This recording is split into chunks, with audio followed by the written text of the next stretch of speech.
scheduled a live session, but then we couldn't find the schedule, so it's for some reason it's not even on my account.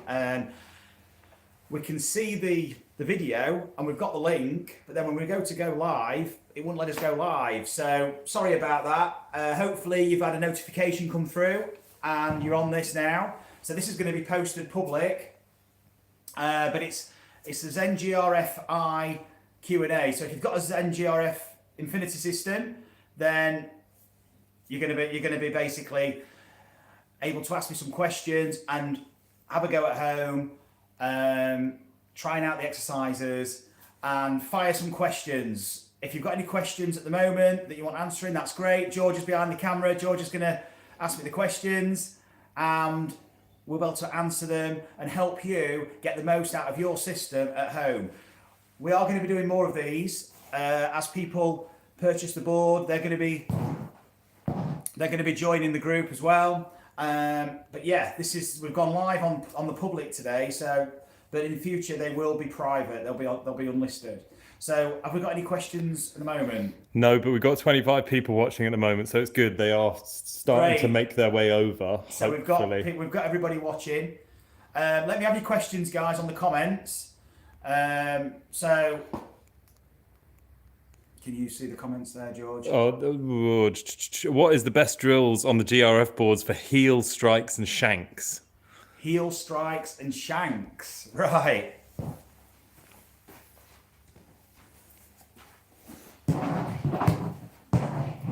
So, that's a good question because there's so many answers. It's really, there's no particular answer to that question because we're all so unique in how we swing. So ultimately, it's going through the LearnScape and finding out which exercises you're finding particularly difficult. So this is the idea behind the LearnScape, and I think I need to really explain and help support you through that LearnScape. So it's not just finding a particular exercise that you think will help you. It's going through the LearnScape and finding the ones that are the most challenging. This is the purpose of the sessions, to help you get the most of the exercises. There is no one size fits all. So that's like a faults and fixes approach, which this is so dynamic, this whole system, that there is no specific answer for shanks and tops. Or what we do want to do is we do want to generate awareness. One thing I would recommend you buy is a strike board. So I use it in the sessions. And just using a basic strike board, it's a lie board, club fitters use them. And essentially,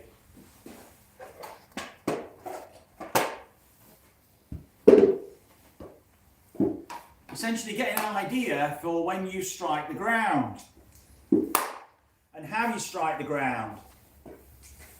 So you can hear that loud noise. We don't want a skimming sound where there's not a lot of interaction. We want the front edge here of the bounce making contact with the ground.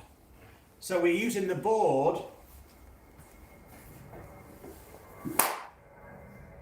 to facilitate that angle of attack.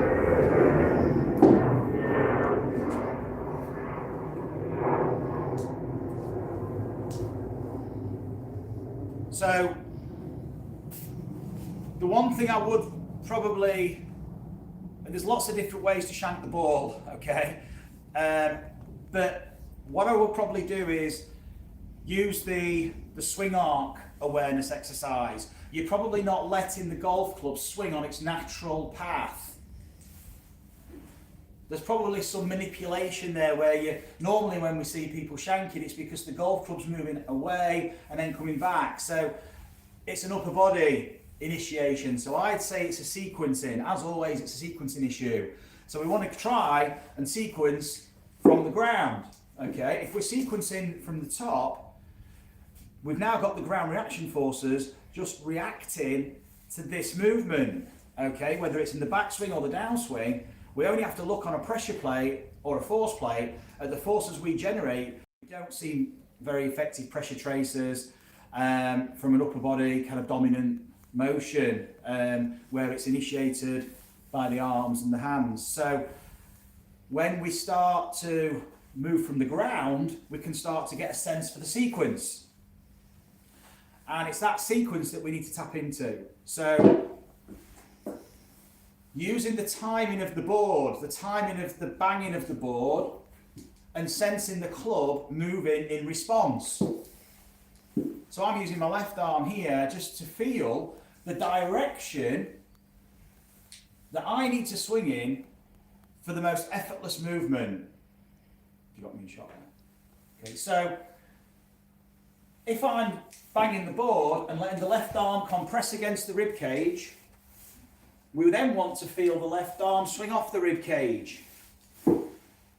And you'll get a sense for the direction the club needs to travel in for that free-flowing release.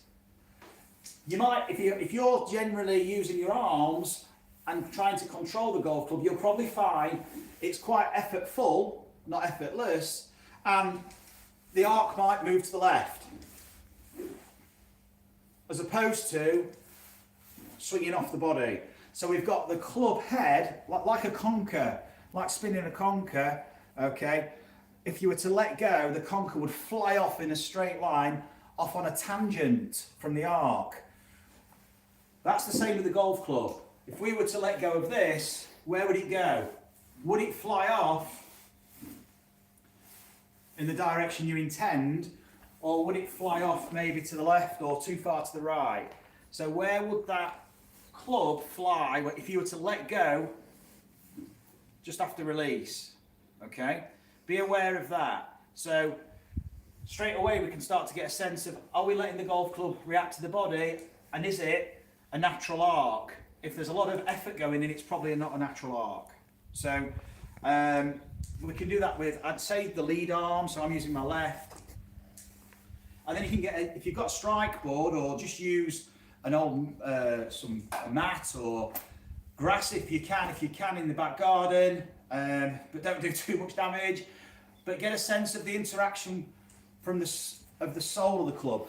But initially, how's this golf club interacting with the ground, and how are our feet interacting with the ground?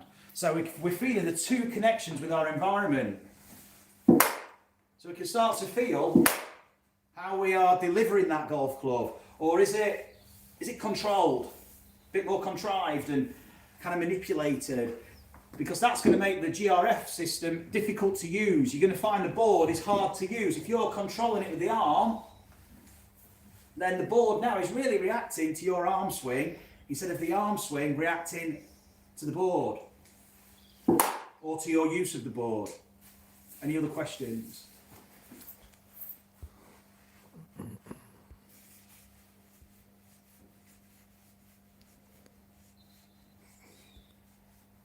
So in response to the shank, how will this technique help me hit the ball lower? Okay, so in response to the shank, it's more about direction of the arc, developing that awareness. Lower, okay, is this timing of the pressure shift. So when we're on the board, we want to be striking the golf ball on a descending angle, so you can start to appreciate the angle of the shaft that we need to create for that dynamic loft. We've got to reduce that loft. So to do that, imagine you can see where the handle needs to be. Now that has to happen pretty quick, because we've got to shift the pressure to enable the body weight to shift, and for us to lead the golf club. So the golf club is coming down, we're in front of the golf ball. If we, for example, imagine it's a crude representation, but if this is the golf swing, the golf swing is moving with us. So if that's the low point of the golf swing, if I bang the board and stay back here and swing down, my low point's back here, okay? So if I bang the board earlier, allow my body to move, so we're using the banging of the board to move the body. as opposed to moving the body, i.e. the centre of mass, the big segments, to move the board. So that body weight to move the board is tricky, and it's going to compromise balance because you can't move particularly quick. Okay, so the problem with that is if I do try to accelerate, I can't stop quick enough, and I need to stop.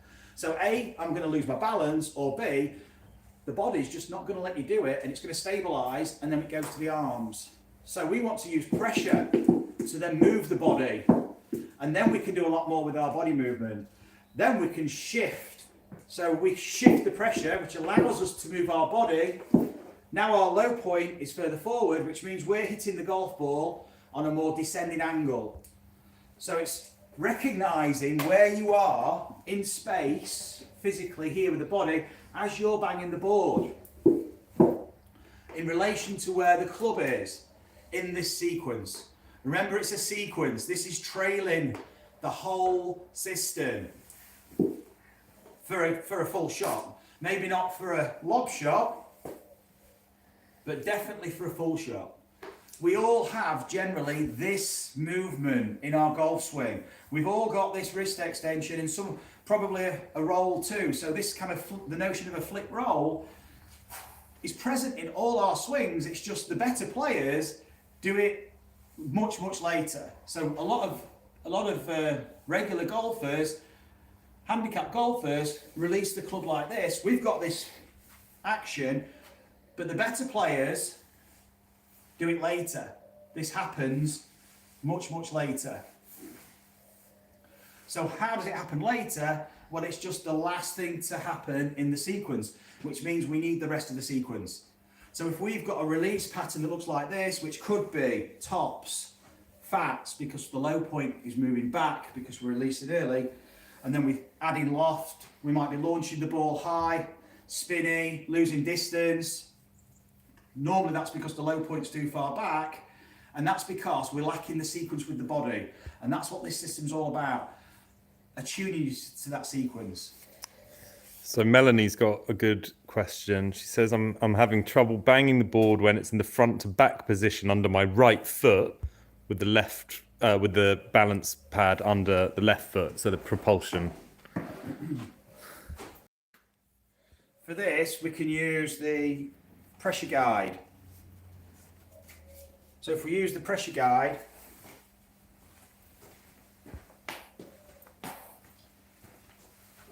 place it, so place that on the magnet furthest away in front of the foot. We want the foot in the middle of the board, so midfoot in the middle. We want the red line straight ahead.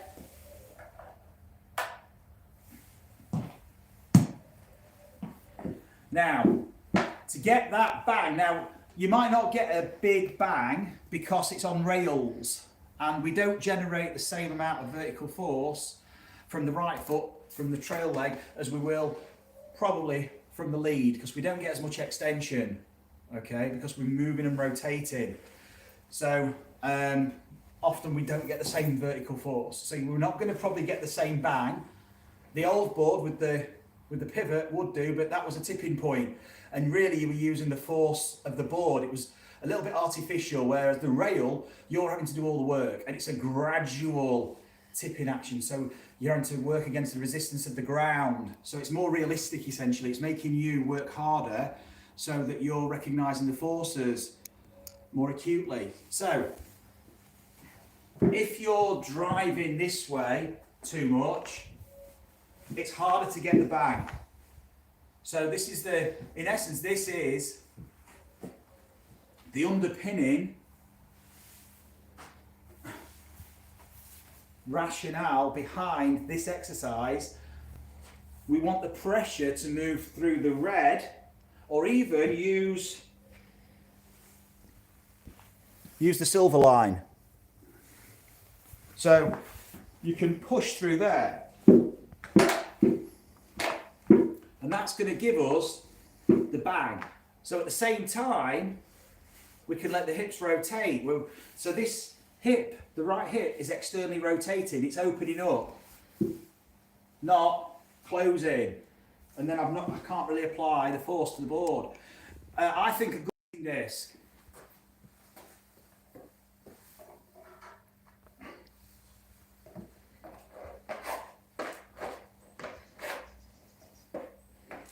This was on the Bryson video a few weeks ago that we did. So feeling the rotation. So you're banging the board and feeling the rotation of the left hip.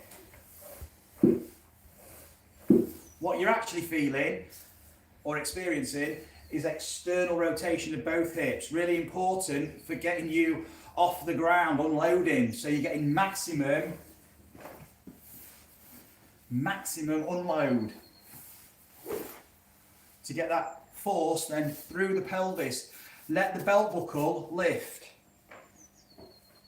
Let the belt buckle go from here. This is anterior tilt.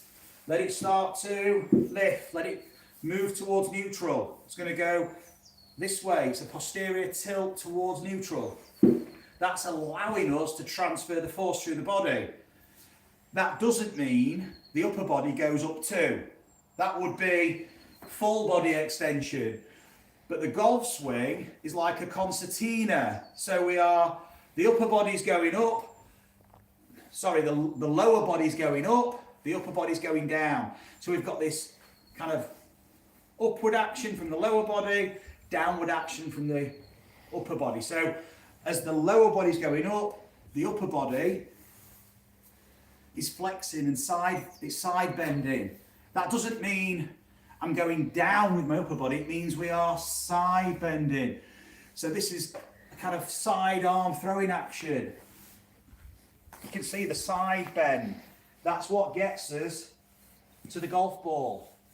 If I don't have this side bend, I've got to use my arm and extend early and try and get the club to the ball, and that's going to introduce a lot of excessive rotation, a lot of excessive release very early in the swing. But if we've got side bend, this is essentially getting me to the golf ball, so I don't need all this action. So the body is side bending as it's unloading. So as we're going up, we're also side bending. Here, it's not kind of excessive. Then we flex in and we flex in, but then the body starts to extend again. So I'm talking about thoracic, the upper body. But more importantly, guys, it's the side bend. It's the lateral flexion. That's getting you to the golf ball, okay? Not your arms. It's the side bend, not the arms. So when you've got the side bend, all this happens later. So you're getting a later release. You're striking on the descending angle of attack. So this is going to get the sweet spot down to the ball. Okay? Make sense? Melanie said she was pushing in the wrong direction. Thank you so much. Makes more sense now. Great. Combine it with the side bend. Get a feel for side bend. Okay? If you were throwing a ball, sidearm or up in the air, underarm, you are gonna side bend. Okay? Just throwing the ball up, you're going to side bend. You're not going to go just this way, you are going to side bend. This action not only helps us get to the golf ball, it contributes to the torque, it contributes to the power. So we need the side bend. Otherwise, you're missing out on a power accumulator in the golf swing, in my eyes. It's a torque accumulator, and we need that side bend. So probably do a video on side bend. But really, if you watch my video I did a live session with Lee Sharp, who's in Spain, and we did a live session. I think it might be on Instagram. Check it out on the Instagram channel. It is on the Instagram channel, I think. We did a live session, and we were getting him to sense the side bend. It's like throwing a javelin or a spear, if you like, to really just resonated with our more primitive side. It's kind of our instincts. Going back in time, throwing the javelin, side on, throwing a ball, we need the side bend. That's going to give you, think about even bowling, in a bowling alley. There's a side bend for a right hitting. We need that. So that is in combination with the board. If you want to feel side bend, stand there, fully upright, arms by your side, and just let your torso here rotate side to side. So your arms will just slide. Don't use your shoulders to force this. Just let the arms slide up and down the legs, here down the side of the legs, and that is side bend. We're not doing this. See my hips? My hips aren't swaying to create side bend. That's cheating, okay? You'll see that in golf swings. People slide, and it's a cheat mechanism to get around a lack of side bend. It's still possible to play good golf doing that, but you're going to rely now more on the arms because we've missed out on this big torque accumulator, and it's a transfer of force, and it's lowering the arms down to the ground, down to the ball, so it's doing the job of the arm. Otherwise you're going to have to use your arms early, and that is chaos. That's going to introduce absolute chaos, whereas with the side bend it's quieter. So this isn't stable as a result of trying to hold it stable and control it. This is the end of the chain. This is a very mobile segment, but as a product of this sequence, with this trailing behind, this stabilizes, even though I'm not using tension to stabilize it. It just stabilizes as a product of the active tension generated through the chain because of the way the body's moving. And we're bringing it down to the ground through the side bend too. Side bend is massive for your golf swing. So you'll notice if you do get this side bend action, your eyes will be on a slight tilt. It's very similar to how you start. Or do you look at the target like this? And do you get used to following through like this? So if you go horizontal with the eyes very early in this downswing, maybe that is contributing to this redirection of the swing and influencing the path and the release. Or do you stay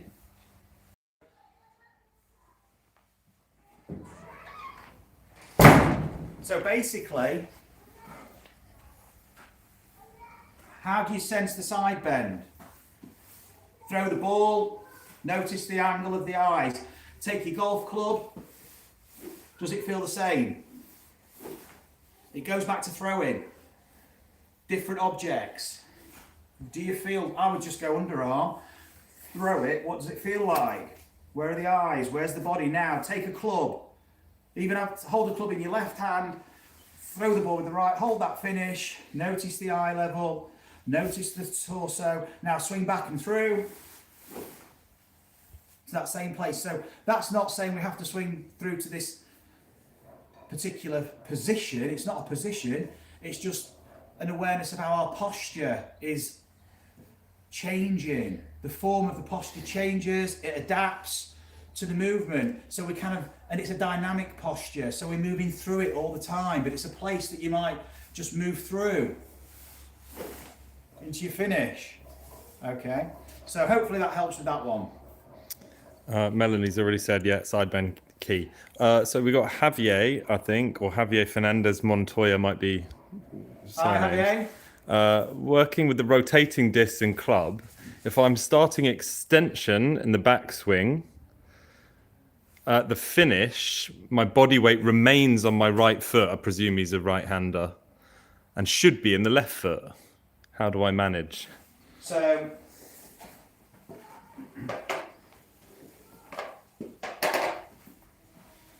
if we place the discs on the board, go back a bit.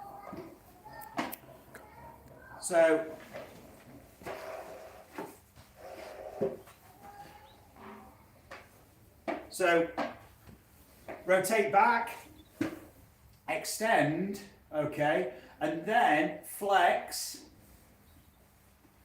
and now we're shifting and then going up with the extension. Now notice my feet are only rotating, if you think of a clock face, 12 o'clock, my feet are only rotating back to 12 o'clock, okay, and it all happens very quick. It's only back to 12 o'clock. This is where all the rotation is taking place, and it's the timing of that shift. So if you're going into rotation too early, and you're trying to use the discs to bang the board, that's not the answer.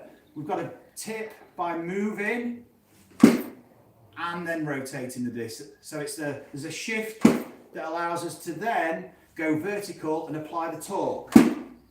So what I'd suggest you do is get comfortable banging the board first without moving the upper body, then use the upper body, okay, and now go back to using the feet, but feel this flexion first. You might be going too early with the rotation and staying in flexion, trying to bang the board by going down when actually we're going up. Okay, so it's a upward motion, and it's a much smaller motion, so we're not overly rotating. I've seen a few of you guys, some on Students of Zen, and it's fantastic. Keep posting your exercises because we can give you feedback on it. And I've seen people over rotating. Okay, now it's okay to feel that rotation at first with the bang, but then we want to use the braking to accelerate. Bang. This is where we need to feel that braking force. You might see players spin out or do things like this after, okay? But that's after the golf shot. This is now happening as a result of the hip movement of the upper body, because the sequence has gone. This has already happened. This happened much earlier. And now you've created the forces, you've transferred them, going through the system. And if the foot does spin, like you see Bryson's and other people's, that's happened way after the lower body's moved. It's a result of the sequence through the upper body, through the pelvis. If it's happening before at the beginning of the downswing sequence, then we've got a problem. So there was another question about that. Getting my lead foot to stop rotating is the biggest. To align yourself to go up. You may be still back here trying to force it this way, and you're not moving the centre of mass to tip the board in conjunction with the pressure. The pressure moves, bang, use the foot. Notice we've not rotated yet. We started to time the rotation later. You're probably going too early with the rotation. So we need to go later. So Matthew South, speaking of centre of pressure, asks what is the difference between the centre of mass and the centre of pressure, and how we can control it or feel what's right for each individual?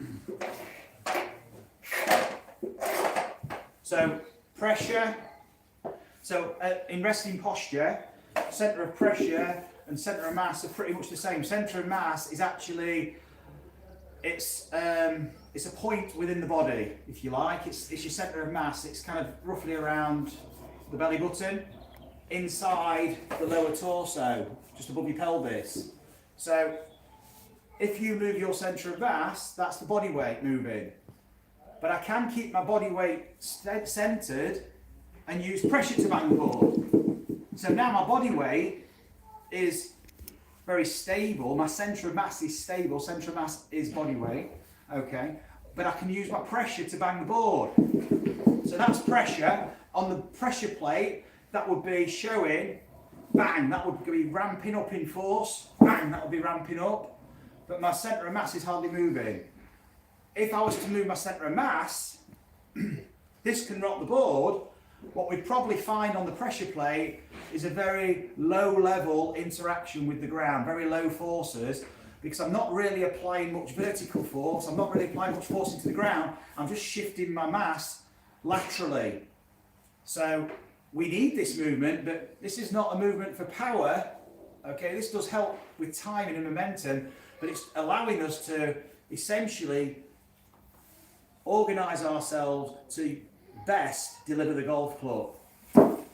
So we do use our body weight, and it generally will move in the direction of the action, and that's contributing to momentum, but it's how we rotate this. And as you start to side bend and you rotate, you are rotating it in different directions, which all contribute to a bigger torque, and that torque transfers through to the arms and the club.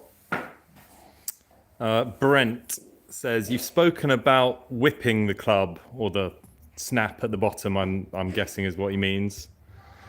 You've spoken about whipping the club, but that confuses me about not using the arms. Can you clarify the difference? So I think it's about not initiating with the arms. The arms react to the body. So for the golf club, sensing the club trailing.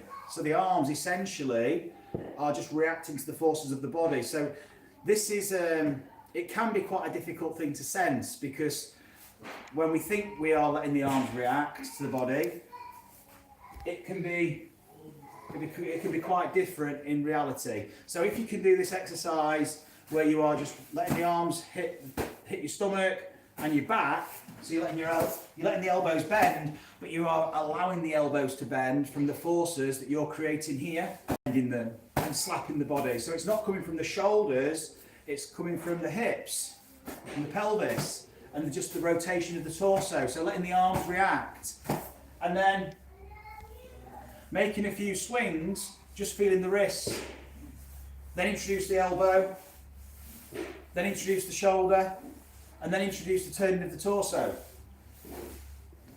So we can isolate the segments. Once we develop awareness through movement, if we don't move a segment, we don't recognise it generally, and it becomes part of another segment. So if I don't move my wrist, suddenly my elbow's moving my wrist. And if I don't move my elbow, I need my shoulder to move everything. And this now has it has a limited movement potential. I can't really kind of adapt much with this now. I'm very limited, and it's a heavier segment, and there's only leverage from the shoulder, and there's more inertia to control it, so it's harder to actually swing. And the body now is just responding to control this inertia, so it doesn't fall over, basically, when you swing. So with a pretty straight arm, then start to bend the elbow, and let the elbow bend, then let the shoulder move, and then let the torso go. So you can just start to identify parts of your body as an integrated chain. So there's another question. Hopefully that helps. Waggle the golf club with the wrist. You'll notice everything needs to move. Everything needs everything else. So similar, I guess Christian Lee said, struggling with starting the backswing without using my hands and arms rolling. What do you suggest? But that's just letting them react. Yeah, so ideally, we want movement in that direction. We want to counter move. That's the idea behind moving the board in this direction to create now a pressure shift in this direction, i.e. the forces to make the backswing. Now when you're banging forward, this is maybe, and I'm guessing this is a mistake a lot of people make, is they don't move the wrists. So they keep the wrists still and bang the board forward and then swing back. We want to move the wrists forward. So the wrists are a free hinge, and it's the free hinge that is reacting to the sequence. And this free hinge will be mobile, and then it will stabilize, and then it will be mobile. It's always mobile, but it's stabilizing under the sequence, and then it's gone. So I would suggest circling the club, and then when you do your counter movement forward, that forward press, that shift, push the hands and exaggerate it just for the exercise.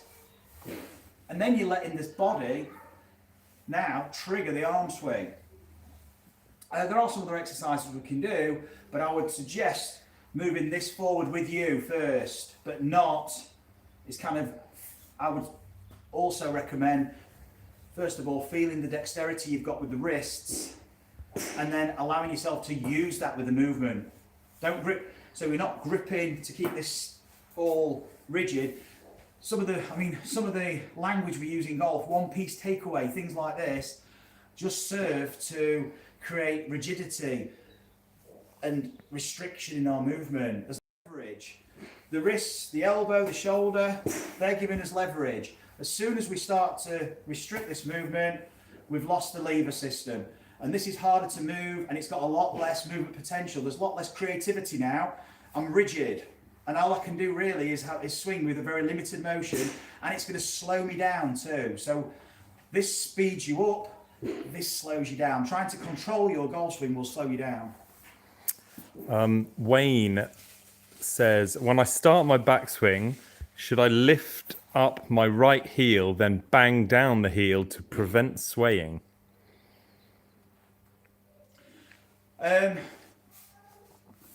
If it doesn't happen naturally, then probably no. So when you're doing the exercises, just recognise how your body needs to move to create the bang. You might be trying to get too loud a bang. Okay, these boards don't bang as loud. It depends what surface you're on, but generally they're not going to bang like the old board, because that was just a board on a pivot, and it's a tipping action. And essentially, once you've gone over that point, you're not doing anything. You're just reacting to the momentum of the board, and it's just in free fall. And that's not realistic, because you're not working. It's not a gradual motion in reaction to resistance of the ground, friction. So you're not working with friction. So what I'd suggest, when you bang the board, you may be not allowing your pelvis to move. So feel the pelvis. That doesn't mean upper body, by the way. Can you see I'm not doing this? Banging the board, let your pelvis move. So you can start to isolate your movements. Rotation. Okay, we've got up and down movement, we've got side to side, we've got rotation. Okay, you might only be using one or two of those planes of motion. Let the pelvis hike and let it rotate. So it's probably the hip that's not rotating and extending. We've got to let the hip extend. It's got to extend so the hip will hike. Your hips don't stay level. So if you're just rotating, you're going to struggle to get a bang. It needs to hike. So we do there's a lot of exercises for the hip hike. You can just essentially stand here with your feet hip width apart, bend one knee forward, straighten the other leg. That's a hip drop, that's a hip hike, and just feel the hip hike. We do this on the wobble board.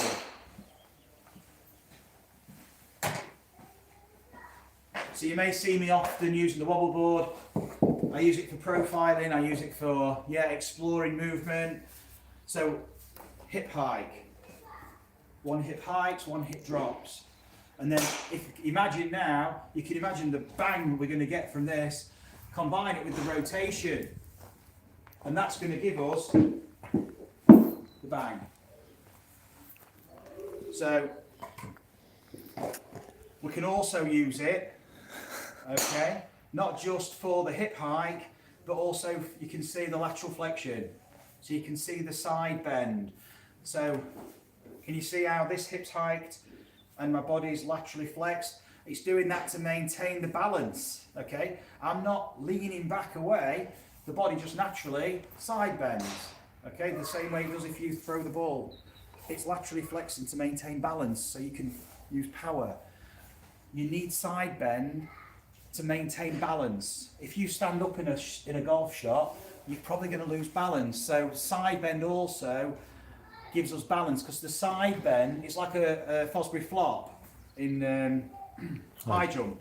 So you curve back, and essentially your centre of mass moves outside the body and you rotate round it. when you side bend, your centre of mass is moving. It's the centre of mass of the system. And it moves this way, which allows you to maintain stability. So you can throw the ball harder, you can swing the club harder because you're side bending, which controls your centre of mass. So side bending is important, and that requires hip hiking too, because when I side bend, okay, I'm also going to hike my hip. These are functional movements, they go hand in hand, hip hike, side bend. This maintains a stable centre of mass, allows you to rotate faster and balanced. There's another one from Matthew South. I think he's had one already. But anyway, if I get too much on my right foot, it seems to make it harder to get pressure into my left leg and foot quick enough. The better players seem to only be on that right side for, well, in your case, for a long time. Some people might never get to their right side. So for them, they need to experience right side. But basically, it's feeling the reaction of the club.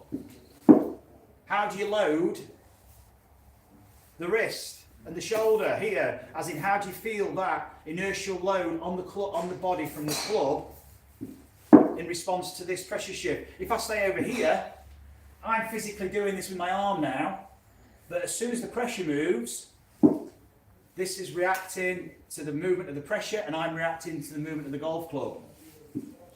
What it's doing, you'll have seen when I use the TheraBands, it's creating that elastic stretch. So when you bang the pressure, you're essentially creating now the forces. You've got pressure moving that way and the golf club moving this way, and you're essentially creating a stretch through the body. So you're stretching out and creating that elastic potential ready to let go. So the pressure shift is the body, it's not going to spend a long time on that right foot. It's like throwing a ball, okay, kicking a ball. The pressure moves back, but it's quickly shifting in the direction you want to go. Jeff Smith. Hi, Jeff. Says, do I bang with right foot or left foot on backswing? I guess it depends whether you're a left or right hander. Yeah, I think so. For a right hander, Jeff, so you're banging with both, essentially. Banging with both. On the backswing, you're banging forward with the left and back with the right. So if we were to use two boards, here.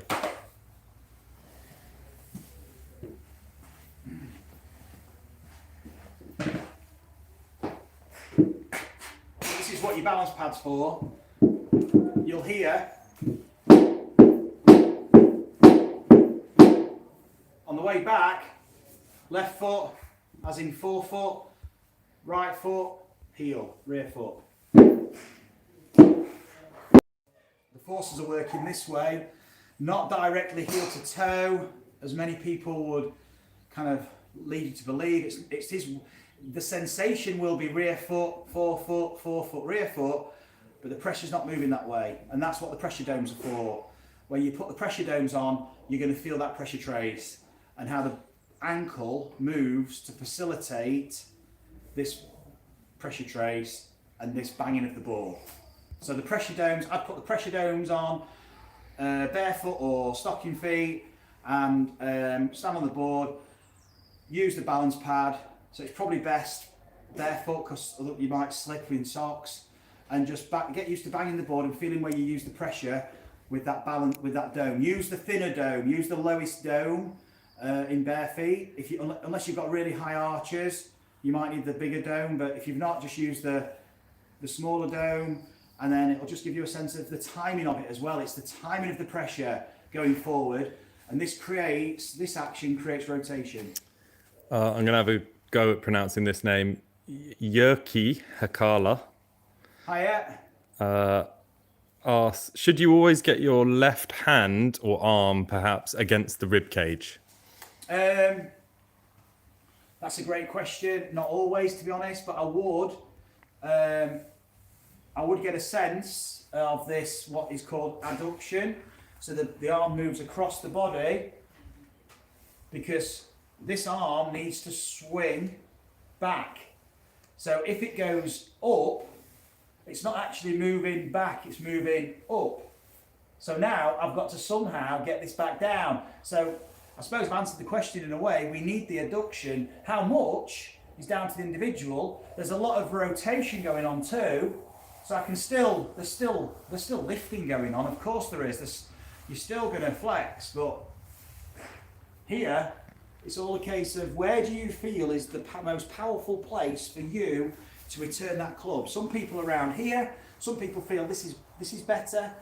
Get a sense for where you need to be. So if there was a ball on the floor, where would you want to swing from? And this is pretty much the place you want to swing to. And that's going to resonate on a very instinctive level here. This is where I need to come back differently. Our muscular systems are similar but work differently. We've not all got the same type fibres in the same amounts. Some muscles are different, and our muscles, as in the length of muscles, the size of the muscles, the whole system is unique to you and unique to myself and everyone else. So there are some commonalities, but what you're talking about there is very, very unique to you too. Where do you feel is the optimal place that you would feel the most power coming back to the ball? And this is a place we want to visit in the backswing. So it's probably adduction, I would say, but I would explore it. It's found by self-discovery. So these exercises, and this is something to bear in mind, guys, these exercises are not a prescriptive model. They are an exercise to explore your movement, to find your most efficient and effective movement pattern. And it's a movement pattern, it's not a position, and it's not a swing model. It's just a self-discovery tool, guys. Explore. Does it feel better like this, across the chest? Does it feel better up here? Your body's going to give you your answer. I'll ask questions about the board, as that's what it's about mostly. Matthew Small, best drills on the board for side bend. That's brilliant, Matt. Will that lower flight and prevent the stuck feeling in downswing? Yeah, stuck. The good old golf terminology, Matt. How are you doing? So, essentially, stand side on. Imagine you're throwing a ball, underarm side on here to the target, and that's your side bend. Then put the club in the hands. Just feel the same thing now. Back so you can do it without club. Feel the movement. Feel how the board helps with that side bend. Okay, then put the club in the hands and repeat. And then you can extend through that movement. You can also use the strike board just to get some feedback from the end of the sequence. This is giving us, sometimes we don't recognise what the sequence is doing, but if we can sense it, and our interaction with the ground is that feedback for how effective that sequence is. Does that sequence provide that interaction with the ground? And we want to attune ourselves to a very high level with this impact with the ground, this strike. So it's feeling that side bend. So to get that bang on the board, I've got to side bend unless I do this. But notice the sound's not the same. To get a loud bang, I have to use a side bend. So it's the sound that will give you the side bend. And there's the side bend, you see. You're not going to say, I'm not saying you should stay in it. Some players do. You see some players stay like this, and some players come out. But through here, they're in the side bend. Eric says, I'm losing speed on my long irons. Any drills to help? So I'd probably say it's timing, Eric. So get your long iron on the board and notice the timing between the banging of the board and either the strike on a strike mat or the snap. So if you're feeling the snap of the club at a similar time to the banging of the board back in the direction of the target on the downswing, you're probably not creating that elastic recoil. Feel this. You can even swing up to the top keep the club up here, just get a feel of banging the board, keep the club up here, and then when you've banged it a couple of times, when you feel ready, bang it again, then let the club go. And then swing it, and then from here, not from here, from here, bang the board back first, and see the banging of the board is initiating the movement now. I'm reacting to the banging of the board on the way back, I'm reacting on the way through. So from here, this is a great exercise, start here, swing it back and through, and notice the time lapse between the returning of you banging the board here and the snap. Your snap's probably too early and it's moving with the board. Wayne says, my biggest challenge is consciously thinking about the takeaway position versus letting the takeaway happen naturally. It's the counter move, Wayne. So use that movement forward. Ten-pin bowling or cricket and you're bowling, you have a run up and then you have the action. Essentially, this is your pre-shot routine.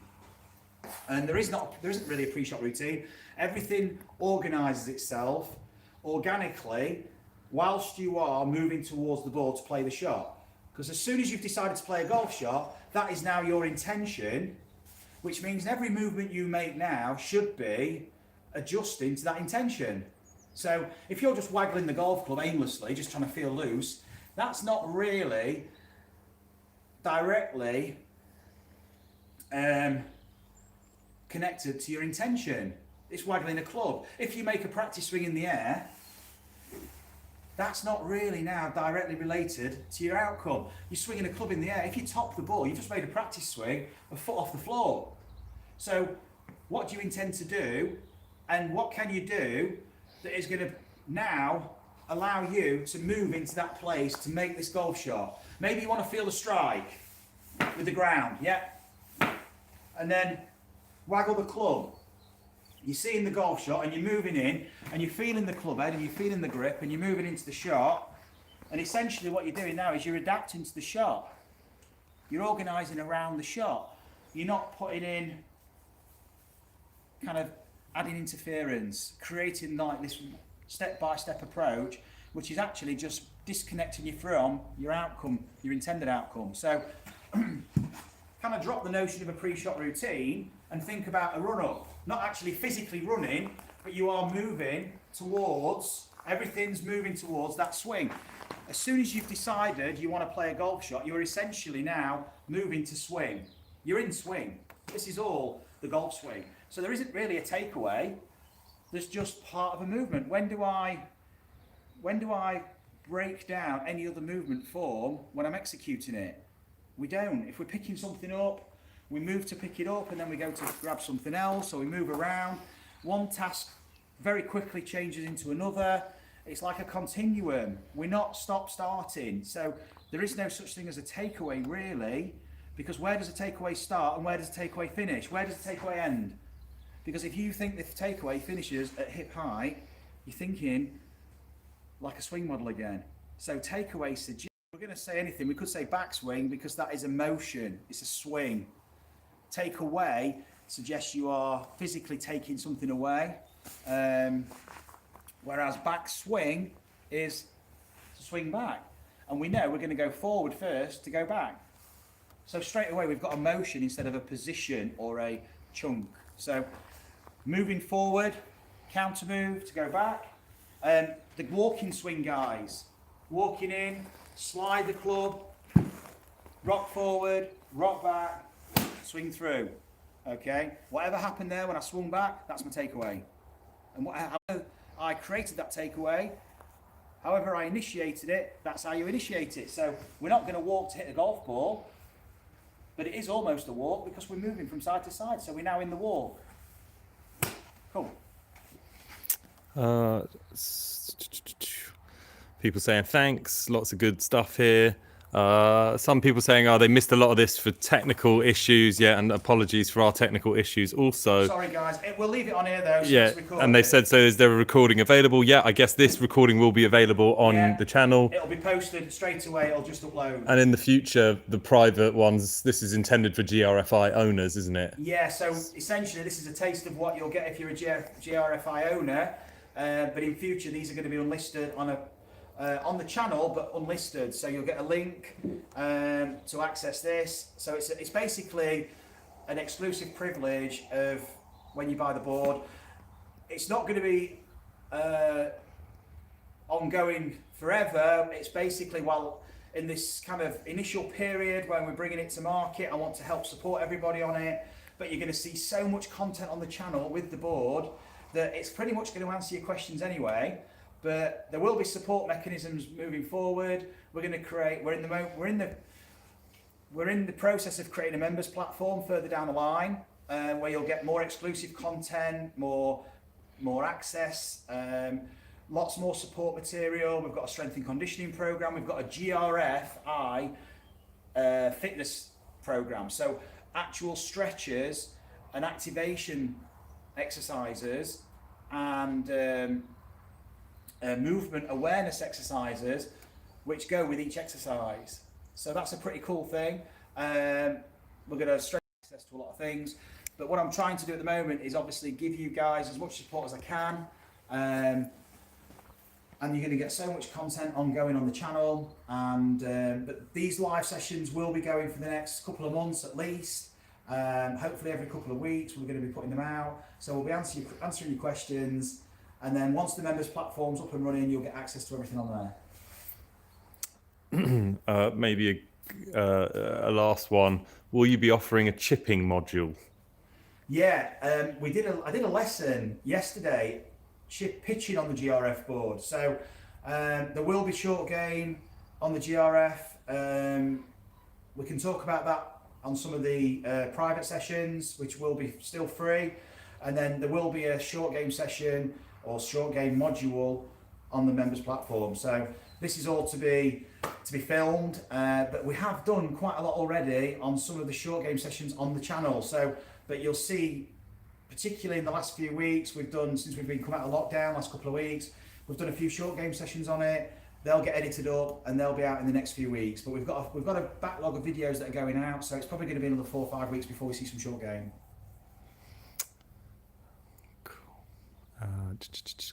Can I fly you to the US for lessons, first class? I'm always open to offers, but I'm afraid I'm booked out till October at the minute. So as much as I'd love to, I'd be letting loads of people down. But look, we're thinking of coming over to the States anyway, guys.